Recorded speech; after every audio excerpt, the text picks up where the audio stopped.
오늘 말씀을 통해 우리들의 삶 속에 하나님의 풍성한 은혜와 축복을 누리는 복된 인생 사시기를 주님 이름으로 축복합니다. 여러분 가운데 함께하기를 축복합니다. 오늘 말씀의 제목은 도피성에서 만난 하나님입니다. 도피성에서 만난 하나님. 이스라엘 백성들이 가나안 전쟁을 치른 지 7년 만에 33번의 전승을 경험하고 드디어 그 땅을 정복합니다. 물론 완전한 정복은 아니지만 그러나 하나님께서 허락하신 약속의 땅을 다 정복한 다음에 12지파에게 땅을 분배하죠. 그래서 각 지파별로 각 소유를 분배받습니다. 그런데 하나님께서 이스라엘 백성들의 땅의 분배를 다 마친 후에 도피성이라고 하는 특별한 성읍 6개를 그들로 하여금 짓게 만듭니다. 요단을 기준으로 해서 요단 동편에 3개, 또 요단 서편에 3개.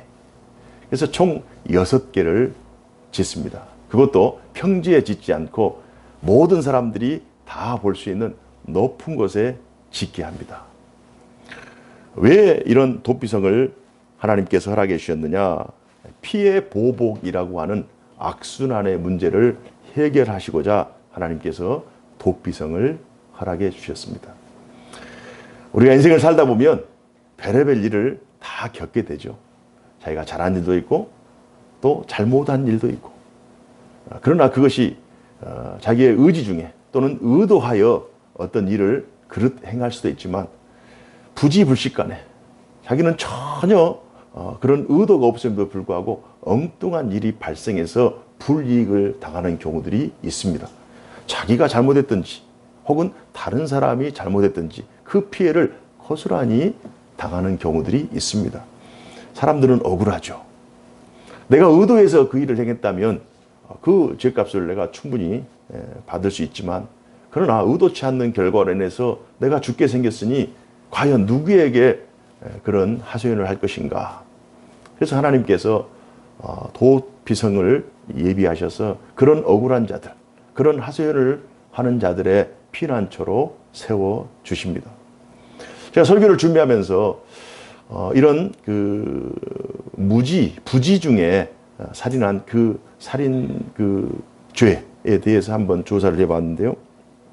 우리가 잘 알고 있는 부지불식간에 우발적인 사건이 발생하잖아요. 우발적인 살인. 그러니까 우발적이다라고 하는 것이 이게 이 법 해석자들이 굉장히 또 그 해석하는 범위가 굉장히 그 광범위하더라고요.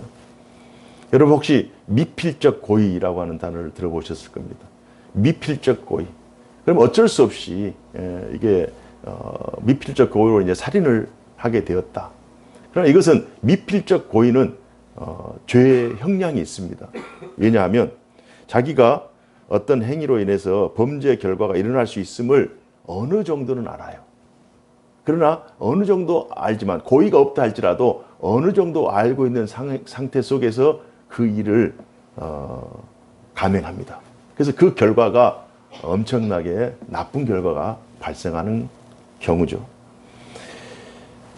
행위자가 범죄의 발생을 적극적으로 유도하진 않았지만 어느 정도 짐작하고 있는 상황 속에서 마치 예를 들면은 사람들이 많은 곳에서 운전을 하잖아요. 그 운전자가 사람이 많은 곳에서 속도를 줄여야 되는데 사람들이 많이 있는데도 불구하고 속도를 좀 내면 사고가 날 것 같은데 그런데 속도를 안 줄이고 끝까지 속도를 높여서 운전을 하고 나서 사고가 발생했을 때 법 해석자들 이건 고의성이 있다. 충분히 자기가 의도하진 않았지만 그러나 사고가 날 것을 어느 정도 짐작은 했음에도 불구하고 그 행위를 멈추지 않았기 때문에 미필적 고의가 되는 거죠. 어떤 사람이 폭행을 하는데 폭행을 하게 되면 분명히 뭐 상해를 입겠죠. 그러나 혹 뭐 최악에는 이제 그런 폭행을 통해서 이제 사람이 죽을 수도 있잖아요. 그러니까 폭행을 하게 되면 다칠 수 있다. 그러나 이게 의도하지 않았지만 어떻게 하다 보니까 죽었어요. 그러면 이게 미필적 고의라고 하는 것입니다. 그러니까 오늘 성경에서 말하는 이런 도피성에 들어갈 수 있는 자격은 미필적 고의, 어떤 의도를 가지고 자기가 적극적으로 어떤 범죄를 행하지 않았지만 그런 것을 감안해서 의도적인 어떤 고의성을 가지고 죄를 범했을 때 도피성으로 들어갈 수 있는 건 아니에요. 그래서 어떤 도구를 가지고 살인을 한 사람은 도피성에 들어갈 수 없습니다. 의도된 살인, 그 살인죄가 성립이 되겠죠. 그냥 무의도 살인, 의도하지 않는, 이게 이제 과실치사가 이제 해당이 되거든요. 과실치사.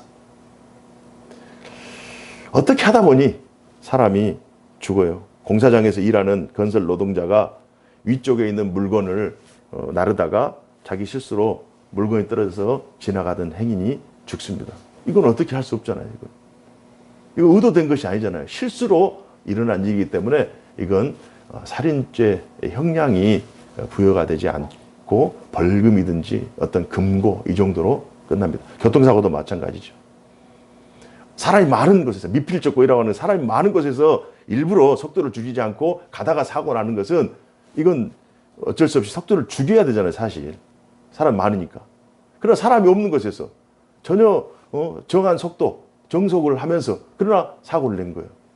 그럴 때는 과실치사. 우리 장로님도 요양원을 운영하고 계시지만 사회복지사라든지 간병인이 이게 그 요양원에 있는 어르신들을 간병하는 그 과정 속에 치매 환자 노인이 갑자기 간병인이 다 있는데 갑자기 뛰어나가서 떨어져서 죽었어요. 미끄러져서 죽었든지. 그러면 이건 너무 억울하잖아요. 그러니까 이건 업무상 과실치사. 그런 일들이 너무 많은 거예요. 그 법에서 고의적인 고의성을 가지고 의도적인 살인을 했을 때는 당연히 살인죄 해서 형량을 부여하고, 사실 이스라엘 법에서는 사람을 고의로 죽였을 때는 살인죄 해서 돌로 쳐서 죽이죠. 눈은 눈으로, 이는 이로. 그러나 이런 억울한 일을 당한, 자기가 전혀 부지 중에 전혀 의식하고 있지 않는 그런 무의도 살인했을 때 과연 누구에게 가서 이런 억울함, 누구에게 가서 이런 자신의 하소연을 할 것인가. 그래서 하나님께서 그런 억울한 일을 당한 자들을 위해서 도피성을 예비해 두셨습니다. 그러니까 왜 도피성을 예비해 두었느냐. 오늘 권사님 잘 읽어주셨듯이 말씀해 보면 피해 보복자가 나옵니다. 피해 보복자. 피해 보복자라고 하는 그 내용이 그 당시 고대 사회에는 고엘제도라고 하는 제도가 있었어요. 고엘제도. 이 고엘제도라고 하는 것은 어떤 사람이 누구에게 살인을 당했어요. 의도되든 의도되지 않든. 그래서 이 피해자 입장에서는 그 사람이 의도했든 무의도든 이게 우리 사랑하는데 가족이 죽었다. 내 사랑하는 사람이 죽었다. 그럼 보복하고 싶잖아요. 그래서 가서 이 당한 만큼 보복을 한단 말이에요. 그래서 가장 가까운 친지 혹은 친척이 그 살인당한 그 피해자의 복수를 합법적으로 허용하는 제도가 고엘제도입니다. 그렇기 때문에 이게 어떻게 보면 뭐 눈은 눈으로 이는 이로 해가지고 이거 자비가 없냐 이렇게 생각할 수도 있겠습니다만은, 그러나 어떻게 보면 이게 최소한의 스스로 견제하면서 방어하면서 사회 질서를 이게 유지시키는 최소한의 그런 보복 방지 제도였어요. 그래서 이 고엘 제도 때문에 사실 고의적으로 사람을 죽였을 때는 당연히 그런 두려움의 대상을 느낄 수 있겠지만, 전혀 전혀 의도되지 않는 그런 자기 실수로 말미암아 죽어가는 이 죽은 이제 살인을 행한 이 사람들은 고엘 제도 때문에 그냥 한 번 실수로 자기도 죽게 생겼으니 이 부분에 있어서 하나님께서 도피성을 마련해서 그들로 피신케 하였습니다. 자, 그렇다면 여러분과 제가 고의로 전혀 의도하지 않는 무의도 살인을 행했다고 한번 생각해 보십시오. 길을 가다가 혹은 운전하다가 어떤 뭘 한번 밀었는데 사람이 죽었어. 툭 쳤는데 사람이 죽을 수 있잖아요. 본인이 한번 당사자라고 한번 생각해 보십시다. 그래서 이게 어떻게 할 수 있는 안절부절하다가 이게 드러나게 되고 사람 뭐 쫓아오게 되고 그러면 저기 산등성에 있는 도피성이 보이니까 도피성으로 달려갈 거 아니에요. 그래서 거기에서 이런 사정을 얘기하고 그 도피성 안에 들어갔다 하고 생각해 봅시다. 도피성 밖에 들어가 있으면 결국 자기도 죽게 생겼는데 도피성 안에 들어가 있는 우리 자신을 한번 상상해 보십시다. 얼마나 감사하겠어요. 얼마나 다행이라고 생각하겠어요. 그래서 오늘은 도피성에서 만난 하나님. 우리가 고의로 혹은 실수로 사실 인생을 살면서 실수하지 않는 사람이 어디 있어요? 인생을 살면서 미끄러지지 않는 사람이 어디 있고 인생을 살면서 피해를 받을 경우도 있지만 피해를 주지 않고 살아가는 사람이 얼마나 많겠는가. 그래서 도피성 안에 우리가 피난했다고 한번 상상을 하면서 오늘 말씀을 함께 나눴으면 좋겠습니다. 그들이 도피성에서 만난 하나님은 과연 어떤 하나님이었을까? 저는 세 가지를 생각해 보았습니다. 도피성에서 만난 하나님. 첫 번째는 창조주 하나님. 두 번째는 구원을 베푸시는 하나님. 세 번째는 회복시키시는 하나님. 도피성에서 자신의 과거를 되돌아볼 거예요. 그리고 그 순간을, 실수한 그 순간을 돌아볼 거예요. 그리고 나 때문에 피해당한 일을 생각해보고 그곳에서 하나님 앞에 얼마나 엎드려 기도하겠냔 말이에요. 창조의 하나님. 여러분 운전 어느 정도 하시잖아요. 그럼 어떤 차가 좋은 차인가? 멋있는 차, 큰 차, 빠른 차, 비싼 차. 물론 좋은 기준일 수 있겠습니다만은 가장 좋은 차는 안전한 차죠. 안전한 차. 브레이크 시스템이 잘 돼 있는. 그리고 사고 나도 자신을 보호해 줄 수 있는 에어백이 좌우 전후좌우에 팡팡 터지고 센서들이 있어서 자기 안전을 지켜주는 차. 그 차가 좋은 차 아닙니까? 누가 차에 대해서 가장 잘 알겠는가? 차를 혹시 여러분 운행을 하시지만은 차에 대해서 모든 부분을 다 알고 있지는 않잖아요. 그냥 시동 켜고 그냥 엑셀 밟고 운전할 뿐이지 잘 모르잖아요.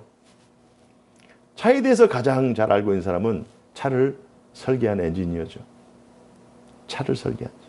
이 세상에 있는 모든 만물의 이치를 누가 가장 잘 알겠어요? 이 세상을 창조하시고 이 세상을 설계하신 하나님이시죠. 그러면 우리 인간을 창조하신 하나님께서 우리의 인간 머리털부터 발끝까지 또 우리의 눈에 밖에 보이는 각막 밖에 보이는 세상뿐만 아니라 우리 안에서 사고하는 모든 사고 체계라든지 우리의 불안, 염려, 우리의 희망, 근심 모든 부분을 다 알고 있는 분이 누구 계세요? 하나님이시죠. 하나님이 오늘 도피성을 만든 거예요. 우리 인간이 지금 승리하여 이스라엘 백성들이 가나안 정복하고 얼마나 들떠있습니까? 얼마나 희망에 부풀려 있어요. 그러나 그럼에도 불구하고 너희들 가운데 사소한 분란이 일어날 수 있고 그것이 보복이 돼서 제자면 개인 싸움이 되지만 나중에 집안 싸움이 되고 나중에 집파 싸움이 되고 나중에는 온 나라가 난리가 날 거예요. 우리 장로님 기도하는 것처럼 마치 둘이 막 파당이 일어나가지고 분열이 일어나서 나중에 그 결과는 정말 돌이킬 수 없는 결과를 직면하게 될 거예요. 가장 작은 인간의 가장 작은 것, 눈에 보이지 않는 예측하지 못할 만에 하나 발생할 실수까지도 미연에 방지하여 하나님께서 그들 인간으로 하여금 하나님 택한 백성으로 하여금 편안한 삶을 살아갈 수 있는 그 제도를 창조하신 분이 하나님이시다. 도피성 안에 들어가 있는 사람이 도피성 안에서 하나님 앞에 기도할 때 얼마나 감사했겠어요. 하나님 과연 어떤 분이십니까? 제가 하나님 사랑하고 제가 하나님 예배하고 하나님께 제사를 드리고 하나님을 따르고 하나님 믿고 있지만 정말 지금 이 순간 하나님 어떻게 제가 실수할 줄 알고 이 도피성을 저를 위해서 만들어 주셨습니까? 이 도피성이 아니었다면 저는 어느 날 낮이 됐든 밤이 됐든 고엘 제도 때문에 어느 날 내 인생은 다 사라져버리고 내가 이루는 꿈, 내가 책임져야 될 모든 것들이 와르르 다 무너질 텐데 하나님께서 저를 위해서 이렇게 도피성을 만들어 주셨군요. 얼마나 감사하지 않겠어요? 그러니까 하나님은 창조의 하나님이요. 하나님은 좋은 것을 만드세요.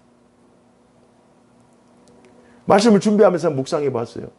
하나님께서 온 우주와 만물을 창조하셨잖아요. 그 사실을 믿으십니까? 아멘. 온 우주와 만물, 하나님께서 창조하신 만물이 무슨 하자가 발생하거나 문제가 발생해서 여러분들에게 불이익을 준 적이 있습니까? 하나님께서 만들어 놓은 모든 우주 만물은, 또 하나님께서 설계해 놓은 이 우주 장치는 완전한 거예요. 완전해. 하나님은 창조주신데 완전한 것을 창조하신다. 하나님께서 만든 것은 완전하시다. 이것을 믿어야 돼요. 그러니까 우리가 자연 만물을 통해서 그것을 고백하잖아요. 우리가 인정하잖아요. 그럼 하나님께서 만드신, 성경을 통해서 하나님께서 만든 신적 기관이 두 개가 있어요. 첫 번째는 구약에는 가정을 창조하셨고, 두 번째는 신약에서는 교회를 창조했다고요. 그 하나님께서 창조하신 가정, 하나님께서 창조하신 교회는 온 우주 만물이 완전하게 하나님께서 만드신 것이 완전하기 때문에 완전하게 운행하였듯이, 하나님께서 창설하신 신적 기관인 가정과 교회는 완전하다라고 하는 이 믿음이 우리 가운데 있어야 될 줄로 믿습니다. 하나님은 좋은 것을 창조하신다. 하나님은 우리를 위해서, 나를 위해서, 택한 백성들을 위해서 오늘도 좋은 것을 창조하고 계신다. 이 사실을 믿는 것, 도피성을 통해서. 두 번째로는요, 하나님은 구원을 베푸시는 하나님이시다.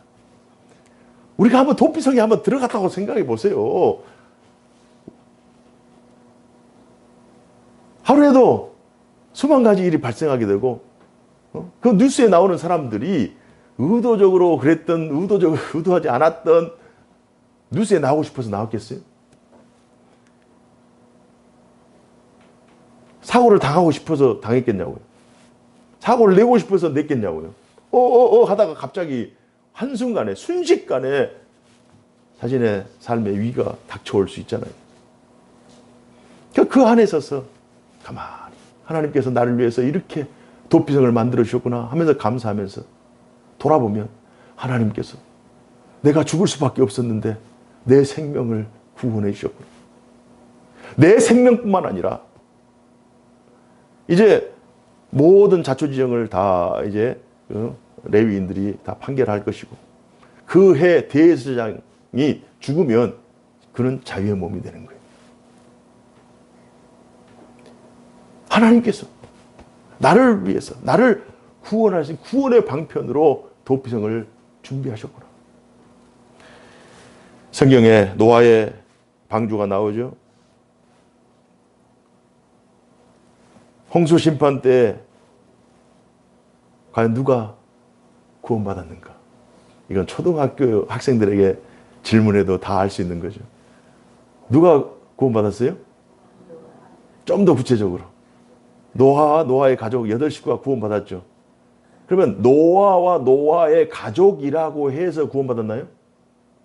조금 더 구체적으로.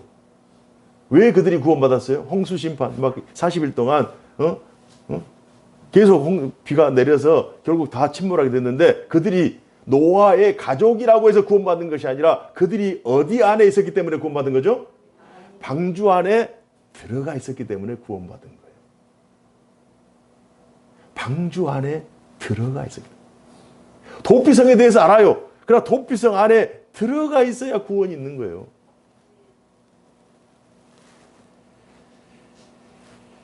도피성에 들어가기 위한 절차가 있습니다. 두 가지가 필요해요. 고백과 믿음이에요. 고백이라고 하는 것은 자신이 행한 그 모든 과실이지만 그럼에도 불구하고 그것을 진실하게 고백해야 돼요. 그리고 나서 이 고백 이후에 도피성을 통해서 하나님께서 나를 보호하실 것이다, 나를 구원하실 것이다라는 강한 믿음이 있어야 돼요. 노아와 노아의 그 8식구가 하나님께서 홍수 심판을 하실 것이다라고 하는 그 말씀을 듣고 120년 동안 방주를 만들어요. 뚝딱뚝딱 산 위에다. 사람들이 미쳤다 가죠. 그러나 하나님께서 심판하실 것이다. 하나님께서 심판하실 때 이 방주에 들어가 있으면 우리 가족은 구원을 받을 것이다. 이 믿음이 있었기 때문에 결국 심판의 때에 노아와 가족들은 구원을 받은 거예요. 도피성이 있어요. 산 위에 있어요. 언덕 위에 있어요. 다 보여요. 그러나 그곳에 들어가야 되는 거예요. 자신의 과실을 고백하고 내가 도피성에 들어가면 하나님께서 나의 안전을 지켜주실 것이다 라고 하는 그 믿음, 그 고백과 그 믿음, 그 기반 위에 도피성으로 들어가는 자만이 구원받는 줄로 믿습니다. 이런 의미에서 도피성은 구원을 의미하죠. 4절 말씀에 이 성읍들 중에 하나에 도피하는 자는 그 성읍에 들어가는 문 어귀에 서서 그 성읍의 장로들의 귀에 자기의 사건을 말할 것이요. 고백.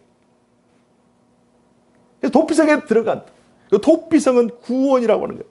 구원은 용서를 전제로 합니다. 용서를 전제로. 우리의 구원은 예수 그리스도, 독생하신 하나님의 아들, 유일한 중재자 예수 그리스도를 믿는 믿음 안에서 구원을 받는, 우리의 구주는 유일한 예수 그리스도죠. 오늘날 이 시대의 구원은 예수 그리스도 안에, 또 그분의 몸된 교회 안에 있을 때만 가능한 줄로 믿습니다. 다른 구원의 방편이 없어요. 우리가 그리스도 안에, 그리스도의 몸인 교회 안에 있을 때 하나님의 구원이 연속성을 가지고 이어지는 거예요. 우리 모두가 많은 허물과 죄 가운데 살면서도 그리스도 안에, 교회 안에, 지난주에도 이번 주에도 작년에도 올해에도 또 내년에도 주님 날아가는 그날까지 우리가 교회 안에, 그리스도 안에 있는 자가 구원받은 하나님의 백성인 줄로 믿습니다. 그 은혜와 복을 여러분과 제가 누리고 있음에 감사하시고 하나님께 영광 돌리는 우리의 삶이 되기를 주님 이름으로 축복합니다. 그래서 도피성 안에 들어가 있는 사람이 도피성을 만드신 하나님, 창조의 하나님 감사했죠. 나는 이제 구원받았다라고 하는 그 구원의 은총에 대해서 감사했죠. 세 번째, 어떤 하나님을 그들이 만나느냐? 회복시키시는 하나님. 회복시키시는 하나님. 도피성에 피한 자들은 무죄 판결을 받거나 그의 대제사장이 죽으면 자유의 몸이 돼요. 일상으로 복귀할 수 있습니다. 우리 6절 말씀 한번 읽어볼까요? 6절 말씀 우리 다 같이 시작. 그 살인자는 회중 앞에 서서 재판을 받기까지 또는 그 당시 대제사장이 죽기까지 그 성읍에 거주하다가 그 후에 그 살인자는 그 성읍 곧 자기가 도망하여 나온 자기 성읍 자기 집으로 돌아갈지니라 하라 하시니라. 아멘. 그들이 도피성 안에서 도피성을 창조하신, 만드신 하나님을 찬양하고 자신이 죽을 수밖에 없지만 그럼에도 불구하고 자신의 구원을 이루신 하나님을 찬양하고, 그리고 언젠가는 회복할 것이다. 언젠가는 나는 집으로 돌아가서 자유의 몸이 될 것이다. 회복시키시는 하나님을 만날 거예요. 그러니까 오늘날 여러분과 저는 그리스도 예수 안에 회복이 있는 줄로 믿습니다. 참된 회복, 완전한 회복은 우리가 하나님 안에, 좀 더 구체적으로 우리의 구주 예수 그리스도 안에, 성령을 통한 믿음 안에 이루어지는 완전한 구원인 줄로 믿습니다. 비록 실수와 허물이 있다 할지라도 하나님께서는 사랑과 긍휼의 대상으로 우리를 바라보시고 계세요. 하나님은 가정교회를 통해서 하나님의 백성들을 창조하시고 구원하시고 회복시키신다. 오늘도 마찬가지입니다. 오늘도. 그래서 도피성에서 만난 하나님, 그때 그들이 하나님 만났다면 오늘 우리는 우리의 가정에서 또 우리 교회를 통해서 창조하시는 하나님, 구원을 베푸신 하나님, 우리의 삶을 회복시키시는 하나님을 만나야 돼요. 인간의 인생을 살면서 실수하지 않는 인간 없어요. 넘어지지 않는 인간 없어요. 억울하지 않는 인간 없어요. 내가 잘해도, 내가 잘못해도, 나 때문에, 타인 때문에 억울하지 않는 인간 없어요. 자신들의 억울함, 울분, 탄식, 우리 작년 기도했지만 공정과 정의. 전쟁이 내가 원해서 난 것도 아니잖아요. 쿠데타가 내가 원해서 된 것도 아니잖아요. 민주화운동 내가 원해서 된 것이 아니잖아요. 회사가 망하는 거, 국가가 부도위기, 이런 우리가 원해서 된 것이 아니잖아요. 교통사고, 사고, 질병, 내가 원해서 된 것이 아니잖아요. 그런데 우리는 우리의 일생을 살아가면서 얼마나 많은 억울한 일들, 얼마나 많은 울분들, 탄식들, 후회들, 낙심들 너무 많잖아요. 그것이 나에게 발생하지 않아서 다행이라고요? 한 사람만 건너가고 두 사람만 건너가면 전체. 제가 아침 편지에 그런 내용을 적었잖아요. 자식을 잃은 어떤 부모가 너무너무 아끼는 자식이니까 이걸 자식을 매장시킬 수가 없는 거예요. 그래서 그 마을에서 가장 뛰어난 지혜자, 현자를 찾아가서 우리 아들을 살릴 수 있는 방법 없냐고. 그러자 있다고. 깜짝 놀라서 있어요? 그럼 방법을 좀 알려주세요. 소금을 가져오라고. 각 집마다 돌아다니면서 소금을 가져오라고. 그런데 조건이 하나 있다. 그 집안에서 사람이 한 명도 죽어가지 않는 그 집안에 소금을 가져오라고. 소금을 가져오라는데 그 집안에 단 한 사람도 죽지 않는 그 집안, 죽음을 경험하지 못한 그 가족 간의 죽음을 경험하지 못한 그 집안에 소금을 가져오면 아들이 살아날 거라는 거예요. 와, 좋다. 이건 이런 기가 막힌 소식이 있느냐 하면서 이제 막 마을을 뒤지기 시작하는 거예요. 첫 번째 집에 딱 갔어요. 소금은 얻었어요. 그런데 얼마 전에 아버지가 돌아가셨네. 에이 하고 그냥 두 번째 집에 갔어요. 소금은 얻었어요. 얼마 전에 자신이 아내가 죽었네.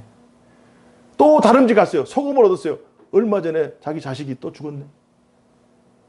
소금을 얻을 수 있지만 한 번도 자기 가족 중에 죽음을 경험해보지 않는 가족이 없어요. 그래서 본인이 깨달았어요. 이별은 당연한 것이구나.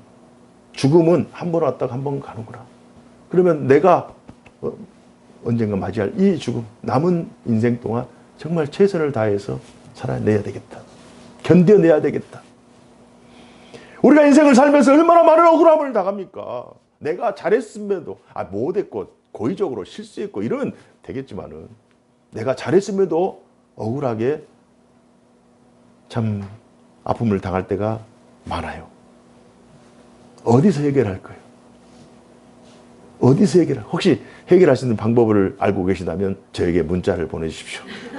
제가 아침 편지에 공유하겠습니다. 어디에서요? 이 세상 사회법이 해결해줘요? 국회로 보내면 돼요? 국민청원, 청와대 보내면 돼요?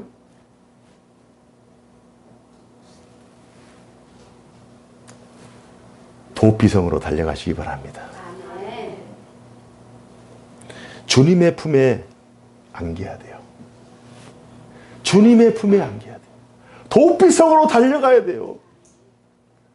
눈에 보이는 문제, 눈에 보이지 않는 문제, 우리 인간에 관련된 온 우주와 만물을 창조하시고 그 가운데 모든 만물을 통치하시고 다스리시고 경영하시며 그분의 뜻대로, 그분의 계획대로, 그분의 섭리대로 운행하시는 전능하신 하나님, 전지하신 하나님, 그 하나님 앞에 달려가야 돼요.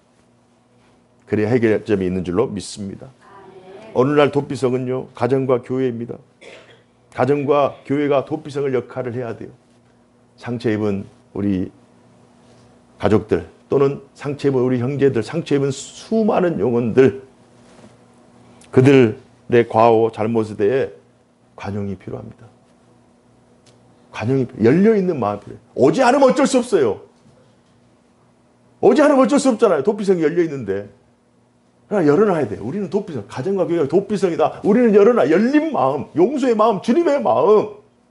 이름 없이 7번이라도 용서하시는 주님의 마음으로 가정이 열려 있어야 되고 교회가 열려 있어야 돼요. 누구는 되고 누구는 안 되고 이건 되고 이건 안 되고 그것이 아니라 어떤 번째라 할지라 최고의 죄가 살인죄 아닙니까? 살인죄가 들어와도 도피성 안에 들어오면 용서가 되는 거예요.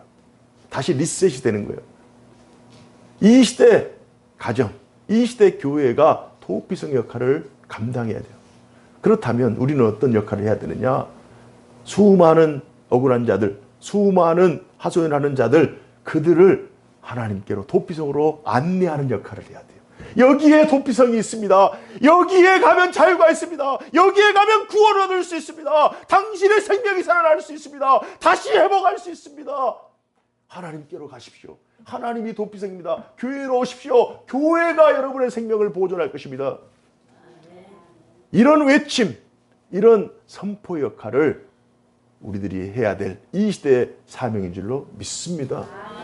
하나님께서 전쟁의 승리, 정말 들떠있고 축제 분위기고 모든 것을 할 수 있을 것 같은 그 상승하는 그 분위기 속에서 하나님께서 미연에 어떤 일이 발생할지 모르는, 아직 일어나지 않는 그 일을 위해서 도피성을 하나님께서 준비하신 하나님이에요. 우리가 20장, 여호수아 20장 전체의 분량이거든요. 하나님께서 왜 도피성을 예비하셨을까? 왜 하나님께서 도피성이라고 하는 이 제도를 통해서 이 성경에 이 기록을 허용하셨을까? 하나님의 뜻을 우리가 분명히 깨닫고, 하나님은 창조의 하나님, 하나님은 구원을 베푸시는 하나님, 하나님은 회복시키시는 하나님, 그 하나님이 오늘도 우리의 하나님이시고, 오늘도 억울한 자들의 그 억울함을 들어주시고, 그들에게 구원을 베푸시고 그들의 삶을 회복시키시기를 원하시는 하나님이시다. 이 시대적인 하나님의 말씀을 우리가 가슴에 받고 하나님의 사명을 능력있게 감당하는 우리 모두가 되기를 주님 이름으로 축복합니다. 기도하겠습니다. 은혜로우신 하나님 아버지, 감사합니다. 오늘 주신 말씀 저희들이 감사함으로 받습니다.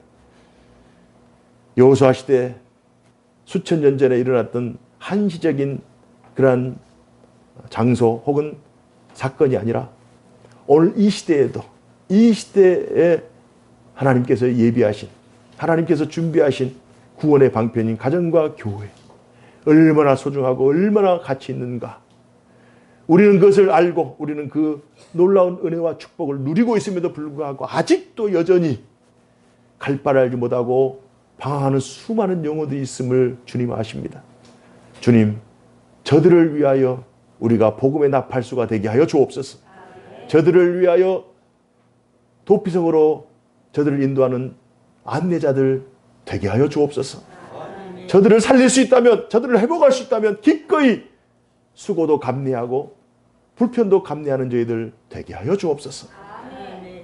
혹시나 우리들에게 그런 사명을 주님 요구하신다면 우리의 마음을 열고 용서의 마음, 사랑의 마음으로 무장케 하여 주옵소서. 주 예수님 이름으로 기도하옵나이다. 아멘.